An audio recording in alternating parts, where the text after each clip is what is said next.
نماز کے بارے میں سید امین القادری صاحب نے کچھ بیان کیا۔ الحمدللہ اس ویڈیو کو زیادہ سے زیادہ شیئر کریں، اور ہمارے اس اکاؤنٹ پر ہو تو چینل کو سبسکرائب، لائک، کمنٹ، شیئر۔ اللہ کے رسول فرما رہے ہیں کہ جب بے نمازی میدان محشر میں آئے گا تو کیا ہوگا؟ اللہ اکبر، اللہ اس سے سختی سے حساب لے گا۔ اللہ نرمی سے لے تو بھی ہم حساب نہیں دے سکتے، سختی سے لے گا تو کیا جواب دیں گے؟ کہاں سے لائیں گے وہ طاقت اپنے منہ میں کہ زنا کے بارے میں اللہ کو بتائیں گے، اللہ اکبر، چوریوں کے بارے میں اللہ کو بتائیں گے، غیبتوں کے بارے میں اللہ کو بتائیں گے، عورتوں پہ پاپ کی نظریں کرتے تھے یہ اللہ کو بتائیں گے، جوا کھیلتے تھے اللہ کو یہ بتائیں گے، سٹے کے دھندے کرتے تھے اللہ کو یہ بتائیں گے، اللہ اکبر، اللہ، کوئی اپنی ماں پہ ظلم کرتا تھا اللہ کو یہ بتائیں گے، زکاتیں ہڑپ کر جاتے تھے اللہ کو یہ بتائیں گے، اللہ اکبر، اپنی تنہائیوں میں زنا کی گندی فلمیں دیکھتے تھے اللہ کو یہ بتائیں گے۔ کیا جواب دو کہ اللہ کے بندو اللہ کی بارگاہ میں؟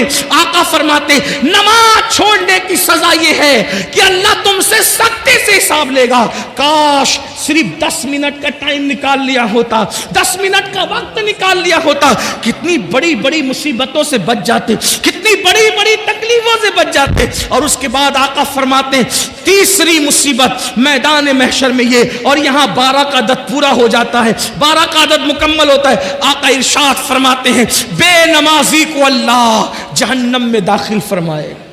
اللہ، بے نمازی کا ٹھکانہ جہنم ہوگا، اور جہنم کیا ہے؟ اللہ اکبر، اللہ کے رسول صلی اللہ علیہ وآلہ وسلم ارشاد فرماتے ہیں جہنم کے اندر اتنا شدید اور سخت ترین عذاب ہے نہ کسی آنکھ نے دیکھا نہ کسی کان نے سنا۔ آقا ارشاد فرماتے ہیں جہنم کا جو عذاب میں جانتا ہوں، آقا ارشاد فرماتے ہیں جہنم کا جو عذاب میں جانتا ہوں، اگر وہ تم کو پتا چل جائے تو تم ایسے پگھلنے لگو جیسے پانی کے اندر نمک پگھلنے لگتا ہے۔ آقا فرماتے ہیں اللہ کا عذاب جو میں جانتا ہوں اگر تم جانو تو تم اپنی بیویوں کے قریب نہ جاؤ، تم نکاح کرنا چھوڑ دو، تم اچھے کھانا کھانا چھوڑ دو، تم اچھے کپڑے پہننا چھوڑ دو، اور جنگلوں میں پاگلوں کی طرح بھٹکنے لگو۔ اللہ اکبر، وہ عذاب ہے۔ صرف جہنم کے عذاب کے بارے میں آقا نے فرمایا نا بے نمازی پر تیسری مصیبت یہ ہوگی میدان محشر میں اللہ اس کو جہنم میں ڈالے گا۔ سوچو، آقا فرماتے بخاری شریف کی حدیث کا مفہوم ہے کہ بے اللہ پاک جہنم میں، اللہ جہنم میں سب سے ہلکا عذاب، اللہ جہنم میں سب سے ہلکا عذاب جس جہنمی کو دے گا وہ یہ کہ اس کے پیر کے اندر آگ کی جوتی پہنائی جائے گی۔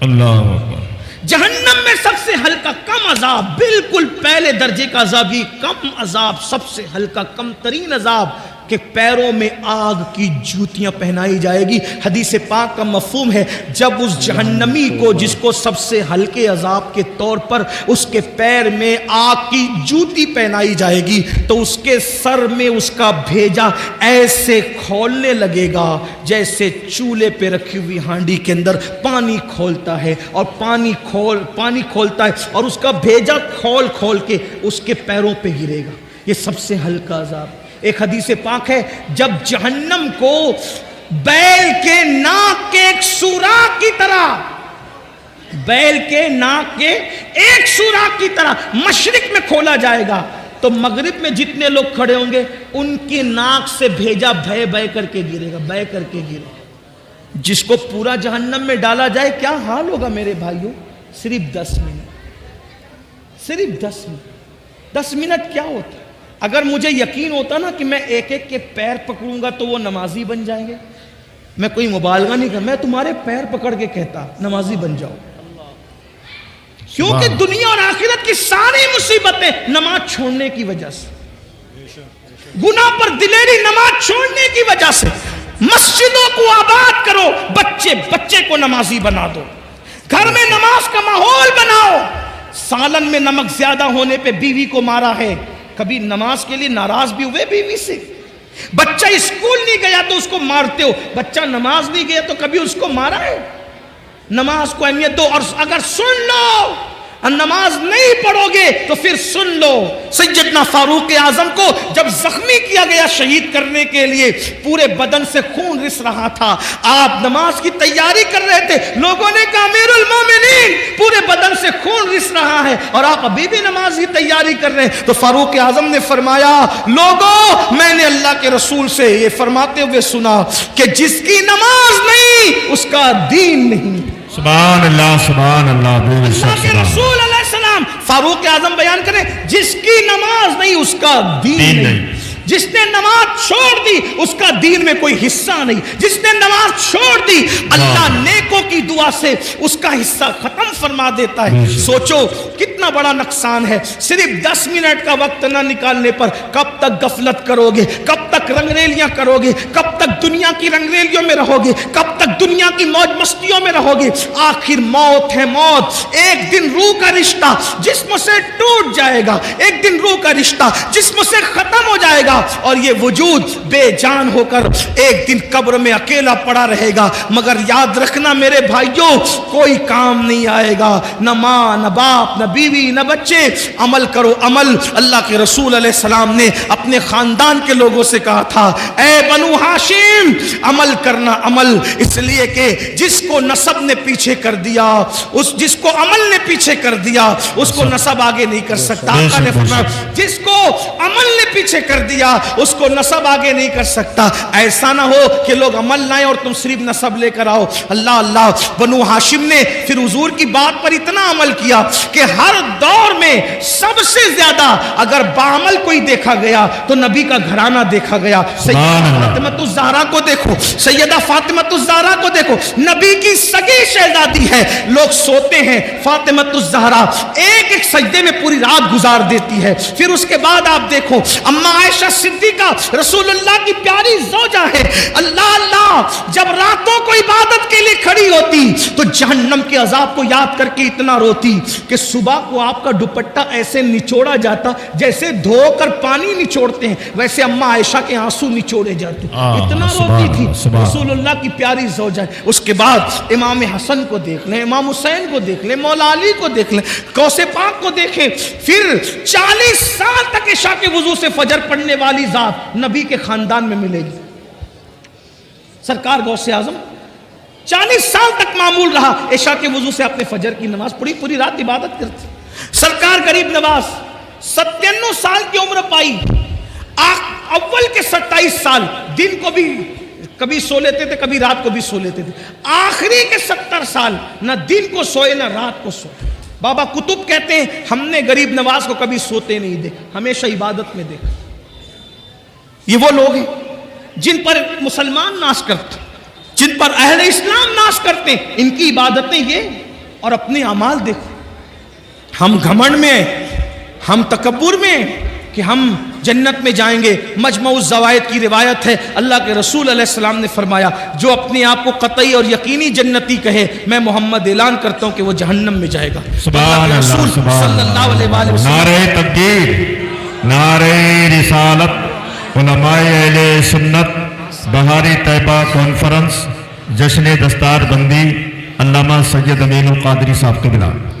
اللہ کے رسول صلی اللہ علیہ وسلم نے فرمایا بے نمازی کو تیسری مصیبت میدان محشر میں یہ آئے گی کہ اللہ اس کو جہنم میں ڈالے گا, اس کا ٹھکانہ جہنم ہوگا. نہیں برداشت کر سکتے جہنم کی آگ کو. جہنم کی جب آگ جلتی ہے نا, آگ جو جلتی ہے اس میں روشنی ہوتی, جہنم کی آگ میں روشنی بھی نہیں ہے, اندھیرا ہی اندھیرا ہے, تاریکی ہی تاریکی. اور اللہ کے رسول صلی اللہ علیہ وسلم فرماتے دنیا کی آگ سے 70 درجہ زیادہ, 70 درجہ دنیا کی آگ سے 70 درجہ زیادہ جہنم کی آگ ہے. اور یہ جہنم کی آگ کیا ہے؟ علامہ فقی ابو اللہ سمرقندی رحمت اللہ علیہ لکھتے ہیں یہ آگ کے بارے میں کہ جب دنیا کی اندر آگ لانا ہوا تو 70 مرتبہ رحمت کے پانی سے جہنم کی آگ کو دھویا گیا اور پھر آگ لے کر کے ایک پہاڑ پہ رکھی گئی. جب وہ آگ پہاڑ پہ رکھی گئی تو پہاڑ جل گیا اور وہ آگ جہاں سے آئی تھی جہنم سے واپس چلی گئی. وہ آ کر پہاڑ کو جلا کر واپس گئی, یہاں رہ نہیں گئی, آ کر پہاڑ کو جلا کے واپس گئی. تو پھر پتھروں میں اور لکڑیوں میں آگ پیدا ہو گئی. آپ بتائیں 70 بار رحمت کے پانی سے دھل کر کسی پہاڑ پر پڑ جائے تو اس آگ کی حرارت اور تپش کا یہ عالم ہے، تو وہ جو جہنم کی ڈائریکٹ آگ اس دنیا کی آگ سے 69 درجہ زیادہ وہ آگ ہے۔ اور پھر وہاں کیا ہے؟ صرف آگ ہی نہیں ہے، بلکہ اللہ کے رسول علیہ السلام فرماتے ہیں وہاں جہنمیوں کا کھولتا کھولتا پیپ ہے جسے آب حمیم کہا جاتا ہے۔ جہنم کا کھولتا ہوا پیپ ہے، پیپ، وہ جہنمیوں کو پلایا جائے گا، تھوڑ کھلایا جائے گا۔ اسی طریقے سے اللہ کے رسول صلی اللہ علیہ وآلہ وسلم ارشاد فرماتے ہیں جہنم میں کنواں ہے جس کو جب الحزن کہتے ہیں، یہ غم کا کنواں ہے، غم کا کنواں۔ اس کا حال یہ ہے، اللہ اکبر، اس کنویں کے اندر جو بچھو ہے، اللہ کے رسول علیہ السلام ارشاد فرماتے ہیں اس جب الحزن جہنم کے کنویں کے اندر جو بچھو ہے وہ بختی اونٹ کی طرح موٹے موٹے ہیں۔ اور وہ کس کے لیے؟ وہ بے نمازی کو ڈسنے کے لیے۔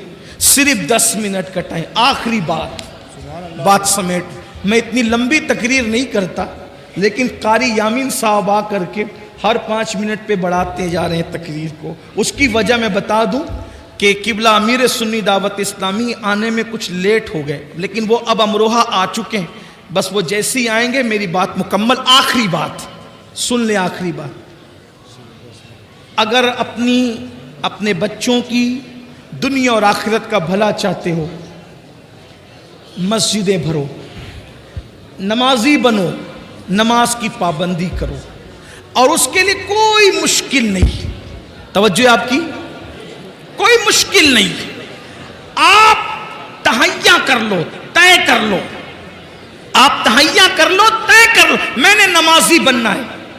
بے شک آپ جب دل میں پکا ارادہ کر لو گے کہ میں نے نمازی بننا ہے، ایک وقت تو تم پکا ارادہ کرو، اللہ پاک اپنے بندوں کے ساتھ گمان کے ساتھ فیصلہ فرماتا ہے، بندہ جیسا گمان کرتا ہے اللہ اس کے مطابق فیصلہ فرماتا ہے۔ اگر میرا اللہ چاہے تو بشر حافی کو بغداد کے شراب خانے سے اٹھا کر کے مسجد کی کبوتری بنا دیتا ہے، کعبے کا مجاور بنا دیتا ہے۔ اس لیے بندہ کوشش کرے، اللہ ارشاد فرماتا ہے والذین جاہدوا فینا لنہدینہم سبلنا، جو ہماری راہ میں کوشش کرتے ہیں ہم ان کے لیے راستے پیدا کر دیتے ہیں۔ دل میں پکا ارادہ کرو، بچوں کو نماز کی اہمیت سمجھاؤ، بچیوں کو نماز کی اہمیت سمجھاؤ۔ نماز سے بڑا تعویذ کوئی نہیں، نماز سے بڑا کامیابی کا تمغہ کوئی نہیں۔ اللہ اکبر، نماز سے بڑھ کر کے اللہ تک پہنچنے کا عمل کے معاملے میں وسیلہ اور ذریعہ کوئی نہیں، اس لیے نماز کی طرف آؤ۔ 5 وقت مؤذن صدا دیتا ہے، مؤذن کی صدا پر لبیک کہو، اپنے آپ کو بدلو، اپنے آپ کو تبدیل کرو۔ نماز پڑھنے سے اتنی مصیبتوں سے بچو گے، اور سب سے بڑی بات انشاءاللہ جب نمازی بن جاؤ گے تو دل کے اندر گناہ کی نفرت پیدا ہوگی، دل کے اندر گناہ کی نفرت پیدا ہوگی، گناہ کے ماحول سے نکلو گے، نیکیوں کے ماحول کی طرف آؤ گے، انشاءاللہ یہاں بھی کامیابی ہوگی، وہاں بھی کامیابی ہوگی۔ ہر باپ چاہتا ہے میرا بچہ سدھر جائے۔ اللہ کے رسول علیہ السلام کے ظاہری دور میں ایک جوان کی شکایت لوگوں نے کی، یا رسول اللہ یہ جو جوان ہے نا میرے آقا، گناہ کرتا ہے، برائی کرتا ہے، ناجائز و حرام کام کرتا ہے۔ اللہ کے رسول نے فرمایا کیا یہ نماز بھی پڑھتا ہے؟ کیا یہ نماز بھی پڑھتا ہے؟ صحابہ نے عرض کی ہاں آقا وہ نماز بھی پڑھتا ہے۔ سرکار نے ارشاد فرمایا صلی اللہ علیہ وآلہ وسلم اگر یہ نماز پڑھتا ہے تو انشاءاللہ ایک دن اس کی نماز اس کو گناہ سے روک لے گی۔ چند دن بھی نہ گزرے تھے کہ وہ بندہ نماز کی برکت سے گناہ سے رک گیا۔ فاروق اعظم کے دور کا واقعہ ہے، ایک نوجوان ایک لڑکی پر فریبتہ ہو گیا، ایک نوجوان ایک لڑکی پر عاشق ہو گیا، اس لڑکی سے آنکھیں چار ہوئی، اس نے اس لڑکی سے کہا اے لڑکی میں تجھ سے محبت کرتا ہوں، تجھ سے پیار کرتا ہوں، کیا تو میرے ساتھ شادی کرے گی؟ اس لڑکی نے کہا کیوں نہیں، بالکل کریں گے، آپ ہم سے محبت کرتے ہیں، ہم آپ کے ساتھ شادی کرنے کے لیے تیار ہے، لیکن ایک شرط ہے۔ لڑکے نے کہا کیا شرط ہے؟ لڑکی نے کہا امیر المومنین سیدنا فاروق اعظم کی اقتدا میں 40 دن تک کے تمہیں نماز با جماعت ادا کرنا ہے۔ اگر تم 40 دن تک با جماعت نماز پڑھو گے تو انشاءاللہ ہم شادی کے بارے میں سوچیں گے کیا ہوا، ایک دن 2 دن مرتا کیا نہ کرتا نماز پڑھنے کے لیے، مسجد نبوی جا رہا ہے، فاروق اعظم کے پیچھے نماز پڑھ رہا ہے۔ 1 ہفتہ 2 ہفتہ 3 ہفتہ گزرے، جب 40 دن قریب گزرنے لگے تو لڑکی نے اپنی کنیز سے کہا کیا حال ہے اس عاشق آوارہ کا جو ہمیں شادی کا آفر دے رہا تھا؟ اس کی کنیز نے کہا وہ تو بڑی نظریں نیچی کر کے چلنے لگا۔ کہا ذرا چیک تو کرو کیا ہوا۔ جب اس لڑکی کی کنیز اس لڑکے کے پاس گئی، کہا آپ نے تو میری مالکہ سے شادی کا آفر کیا تھا اور اس نے 40 دن تک نماز کے لیے کہا تھا، بتائیں کیا خیال ہے؟ تو اس نوجوان نے کہا اب ہم شادی کے بارے میں سوچتے ہی نہیں ہیں، اس لیے کہ جب تک دل میں یار نہیں بسا تھا دل ادھر ادھر آوارگی کرتا تھا، یار کا پیار دل میں بس گیا ہے، اب کسی کی گنجائش ہی باقی نہیں رہ گئی ہے۔ تو یہ نماز کی برکت ہے۔